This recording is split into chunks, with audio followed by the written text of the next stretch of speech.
Hello, everyone, and welcome to another episode of CustomerSure's Closed Loop podcast. Thank you, everyone, for joining us wherever you are listening and watching this podcast. That's great.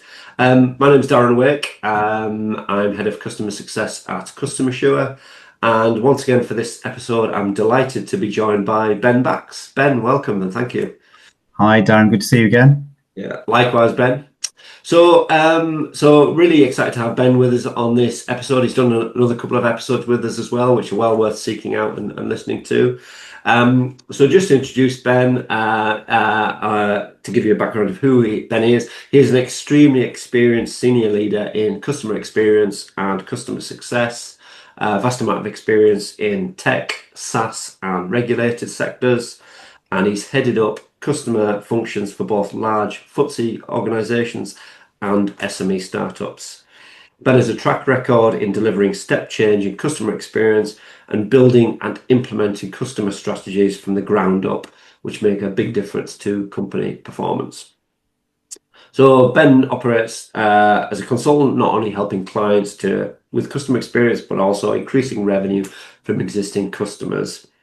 And Ben has worked for organisations including Kia Group, May Gurney, Southwest Water, and consulted for the likes of Pennon Group, Veridor, Biffa, and Lightfoot, amongst many others. So a bit of an intro to you there, Ben. So thanks again for choosing to participate in another episode of our podcast. Thanks, Darren. So in this episode, wanted to talk. Our timing is quite apt, actually, given what's happened this week with Ofwat recording this episode, actually. But we wanted to talk a bit about challenges and opportunities in the utilities sector, a sector that Ben has an awful lot of experience in, and talking about those challenges, opportunities, emerging trends, threats in the sector, both in terms of CX and kind of the wider customer expectations that may exist, and also thinking about ways about how organisations and utilities may or could evolve to meet the changing expectations, the changing landscape in utilities, to create a better experience for customers and a more efficient business. So an awful lot to unpack in that topic in the time of an episode, Ben. But you are the man with the finger on the pulse more than I for utilities. So. Yeah, it's really interesting times for the utility sector. And there are a number of current challenges, I think, which I'll get into in a second. But I think what lots of people that in the utility sector will know and will be fully expecting me to say, those people I've worked with previously, is that I think we're at a point in the utility sector, in the UK at least, where it is all about operational excellence. And you've heard me say this stuff before, Darren, but I think largely, it's not always right, but largely the customer experience, customer service departments and teams and leaders have done their bit. It is light and day in terms of a customer experience, customer journey. Yeah. You know, when you're contacting your water, gas, electricity business, it is light and day than it was 15 years ago. And those teams genuinely care. I think the trick is translating that into the most visible, most frontline elements of your service, and they are generally operational people. And I think I've worked with some utility organisations that kind of at the start of our relationship, if you like, view customer services being provided by the boys and girls that sit in the contact centre. Whereas actually, I would say that the clue is in the title. The service that customers pay for is when they turn a tap on, water comes out of it, or when they flick a light switch, the light bulb comes on, or when they turn the oven on, gas comes out the hob. And those services are not provided by boys and girls in the contact centre. They are provided by boys and girls that drive vans and do clever stuff under the ground that is beyond my sphere of understanding from a technical perspective. But I think that mindset is important to appreciate who are your most visible service providers and what are the services that your customers are actually paying for. Because like in a regulated sector like utilities, largely your customer experience teams are there purely for a query or service recovery. I don't want to have to contact my water or electricity company, and I'm only going to contact British Gas if my bill's not right or I haven't got gas. So it's just not an exciting consumer-based organisation to be involved with as a consumer. So I think customer experience is there for service recovery. So I think getting your head around operations and is that providing the experience that customers want is really, really important. No, I think it's a really good point actually, that when if I put myself as in my home environment, when I'm dealing with a utilities provider, my gas, my electric, my water supplier, it's kind of an ascent. You'd rather not be doing it. Let's be frank. You're doing it because you've got a need. It might be, a billing query, or you're moving house, or it's closing an account, opening a new account. It's kind of a very really transactional to get what you want as the outcome. It's not an emotional purchase. It's not a moment of spike of joy that's often used. It's not we've booked a holiday, or we've ordered a new TV, or exactly.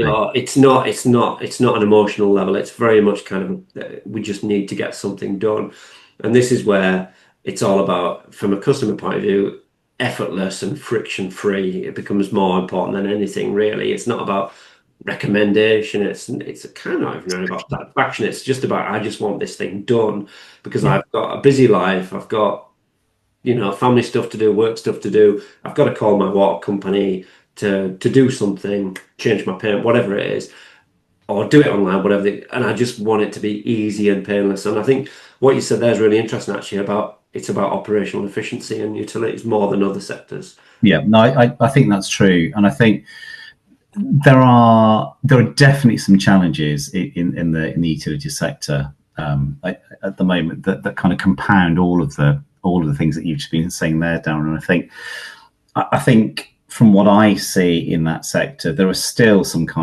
there's quite a lot of, from a customer experience perspective, legacy systems, be it CRM or kind of works management, legacy systems that are difficult or time consuming or risky to replace, and therefore siloed data. And I think there's many businesses that I have been involved with that still operate in quite outdated infrastructure, which make it hard to deliver a seamless customer experience or even gain a full 360 view of customers. And I think, I think,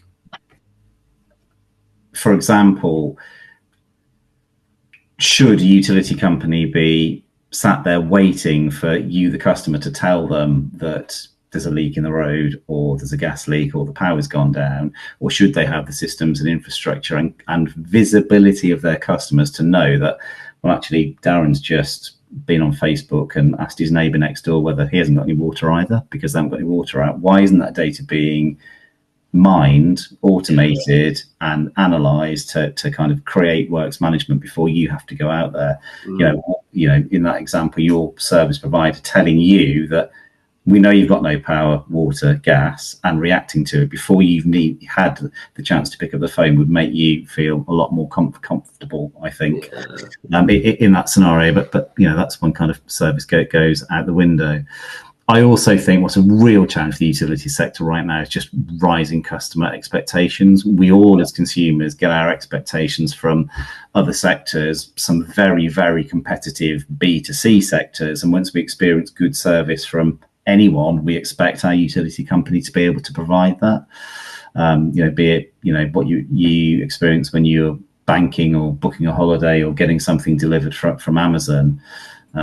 If my Amazon driver can send me an update to tell me here's 2 hours, an hour, half an hour, 15, 10 minutes, next stop away, why can't the utility company, that when I'm expecting an engineer, do the same thing? So I think there's those comparisons that we all make. Yeah. You touched on it earlier. There are huge benefits to having regulated sectors. There are some disbenefits too. I think I think regulators have had a pretty tough job in the utility sector.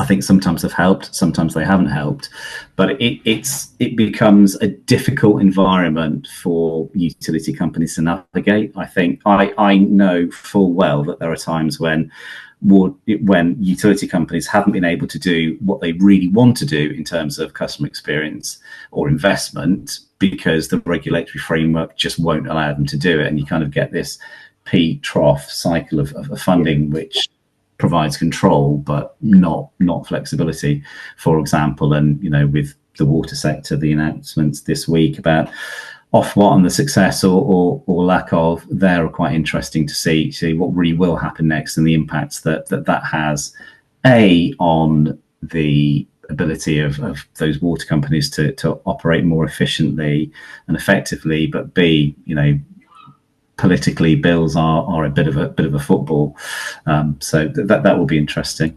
And the last challenge, I think, I'm afraid we have to talk about within utilities in the UK is just there is this massive trust deficit. Many customers just feel that utilities don't value their business because there's no real competition, or they're regulated to try to manufacture some with varying degrees of success.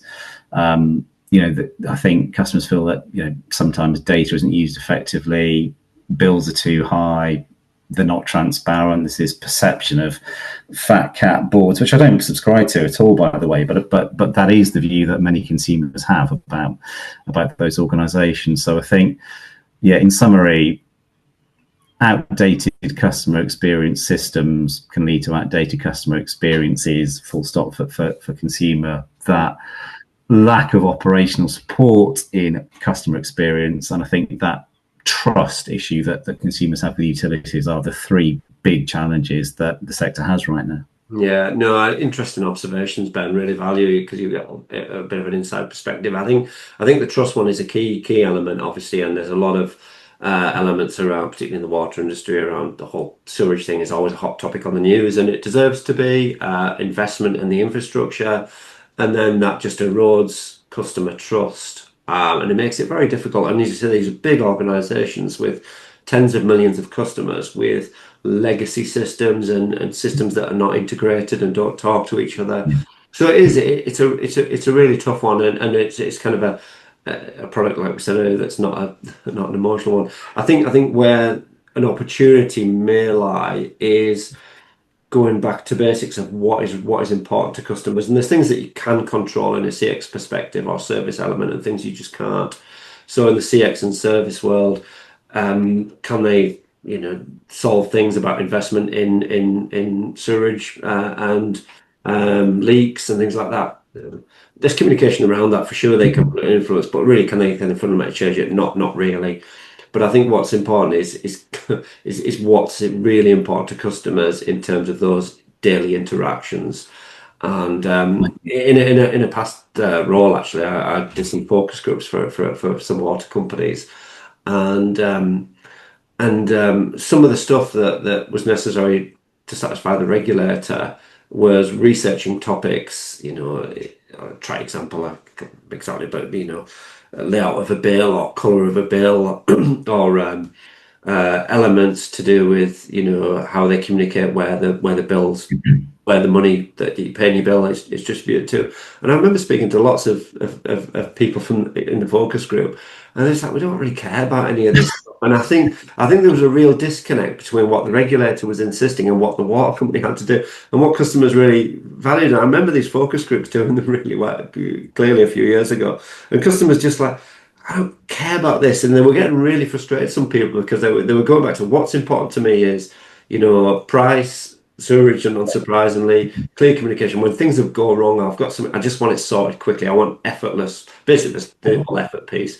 And then a lot of the focus that was driven by the organisation and perhaps the regulator was, hey, sorry to interrupt, but this is quick and really worth it.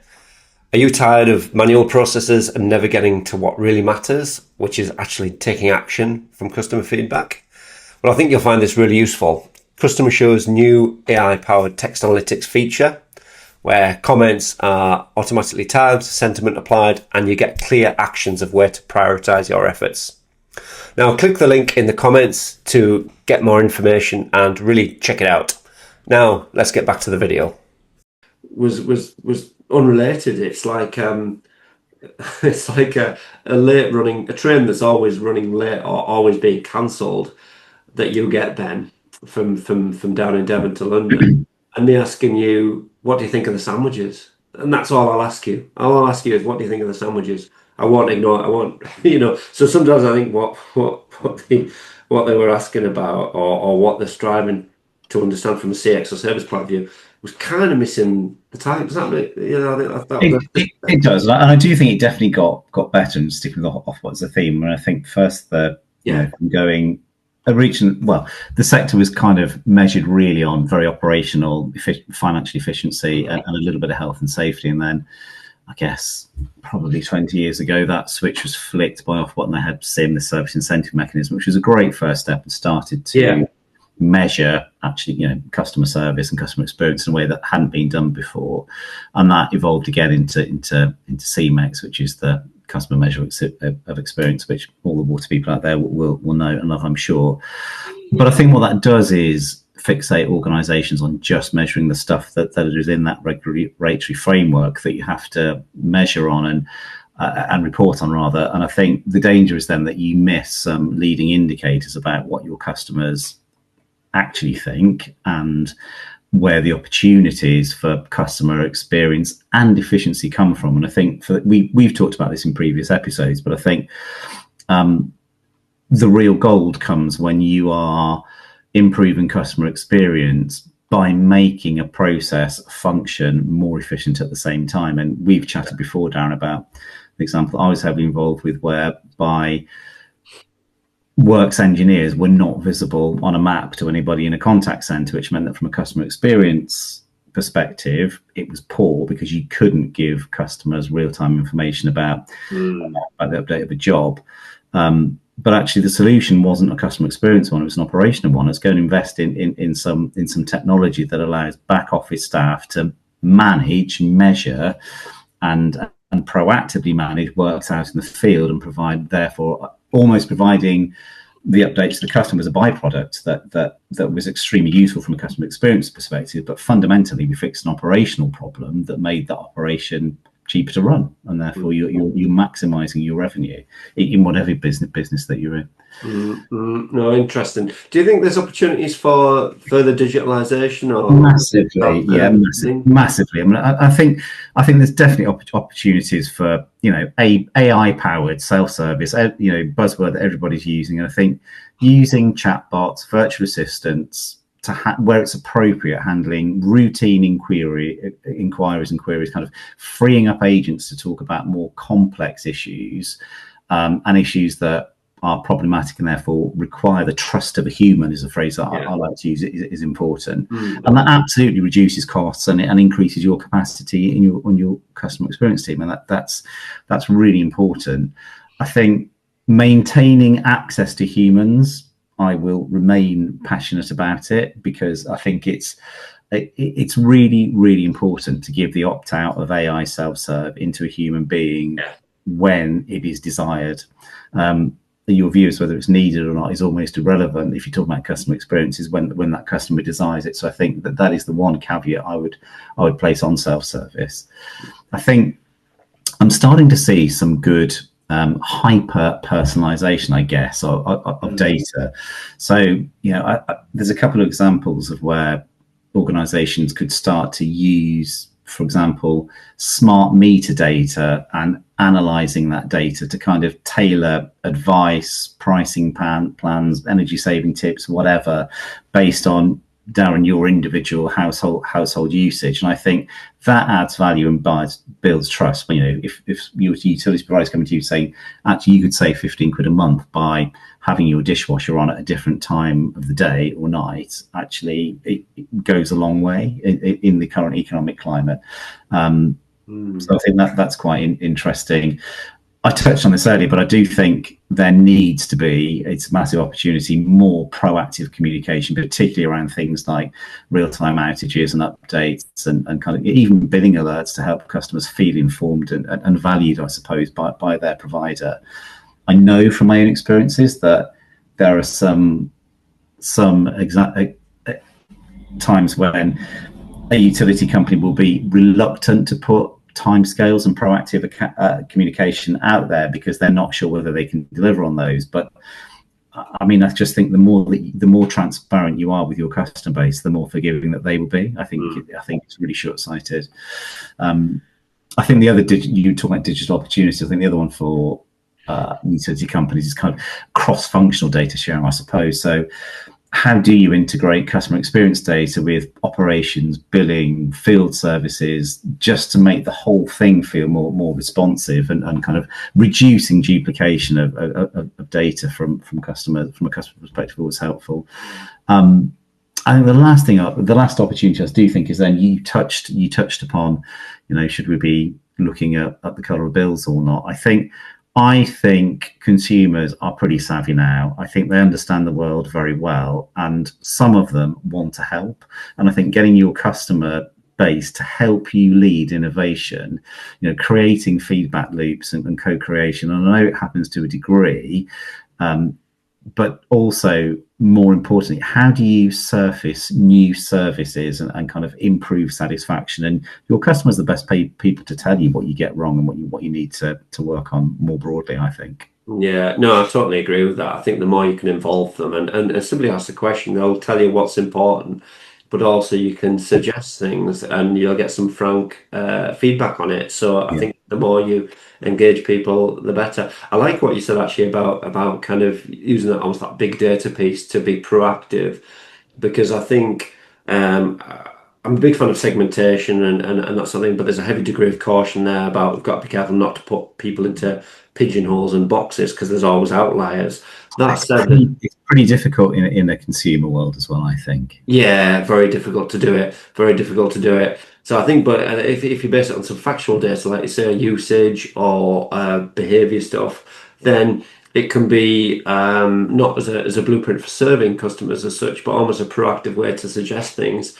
Then that can be a way to help bridge that trust gap ultimately. And what do people care about in their bills? Really, that they want them to go down. Interestingly, we want things to improve, whether it be service or concerns around leakage or pollution, but we want the costs to drop as well. So there's challenges there definitely, but I think some of that proactive solutions offering with customers could help alleviate some of that, definitely. Yeah, definitely. And I also think the other trust issue is, I think you're right when you say people want bills to go down. We all do. I also think for the utility sector, sustainability is just so synonymous, and I think all of us as consumers now are much more intelligent about the environment and carbon. And I think customers are becoming more demanding of, tell me what are you doing to reduce your carbon then in your operations at the same time as becoming more efficient. And I think consumers are a bit bored of, well, we've replaced all the light bulbs in head office with low energy ones and they all turn off at night when there's nobody moving around. I exaggerate for effect. A lot more goes on than that. But I think doing things that genuinely help the environment or reduce carbon from your operations and being transparent about what impact that has had is another way of building trust in the utility sector. No, I totally agree with that. And I think that as a topic is becoming increasingly important with the new generations from millennials and beyond. Yeah. There's a real change between the old Gen X and Y. It's always important to everyone, but to young people, it is such a crucial topic. And I applaud that. I welcome that. It's great. So I think that whole transparency, honesty, and approach to communicating it is vital. So and what I think companies could become unstuck is that there are new technologies that they're new technologies in the UK that genuinely can take energy and carbon and cost out of running big electric motors, for example, but the regulated sectors are quite often slow to adopt those technologies, frankly, because nobody's done it yet, and nobody's going to be criticised for doing what everybody else has done. But I think I could talk about that particular topic a lot, but I think yeah, you do need to stick your head above the parapet and do the things that your customers care about. Yeah, no, I totally agree. Yeah, yeah. Be a trailblazer, be the first to do it. Win yourself some kudos. Well, on a previous episode, we talked about Octopus Energy and how they've been a disruptor and trailblazer in the gas and electric sector, and just kind of turning on its head. And you made the point earlier as well about people don't compare utilities companies with other utilities companies. Their expectations are set by whether it be an Octopus or an Amazon or a new startup disruptor bank or a Uber Eats or an Airbnb. There's lots of new that just continually raise the bar, and this is where old legacy organisations like the big banks, like utility companies, are on the back foot, and particularly when they've got tens of millions of customers, not thousands of customers like some of the new startups are. The agile, the lack of agility kind of goes out the window. But you're interesting you say about be a trailblazer and try it in a small area. I mean, one thing I always say with companies I work with is about customer initiatives. You can pilot things in a small area with a small team, and it doesn't have to be a big rollout or need tons of people to sign it off.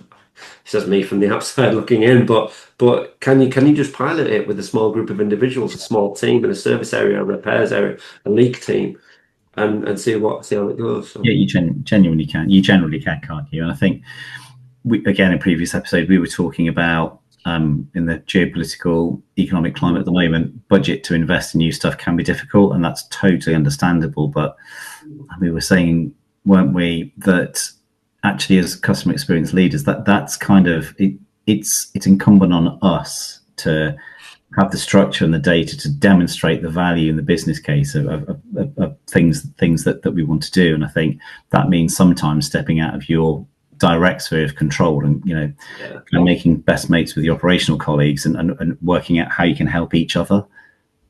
Yeah, no, definitely. No, some good points. I agree with those. I mean, I think that collaboration piece is key. Yeah. Fantastic. Thanks, Ben, once again. Doing this single episode is tricky. We could talk for hours about this, particularly in your experience in utilities, but hope people have found that really useful.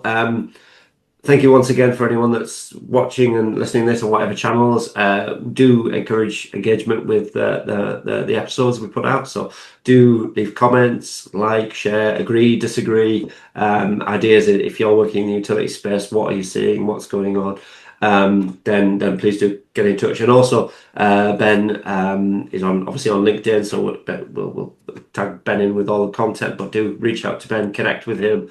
That'd be great. Ben is an expert who knows the utility space far greater than I do, with some really great ideas. So do connect with him. And that leaves me to say thanks again for joining me for another episode, Ben. It's been fun. Thank you. It's been really good. Thanks for having me back, Darren. You're welcome. Anytime. We'll do some more. So thank you everyone for watching, and we'll catch up again soon. Take care. Bye. Bye, everyone.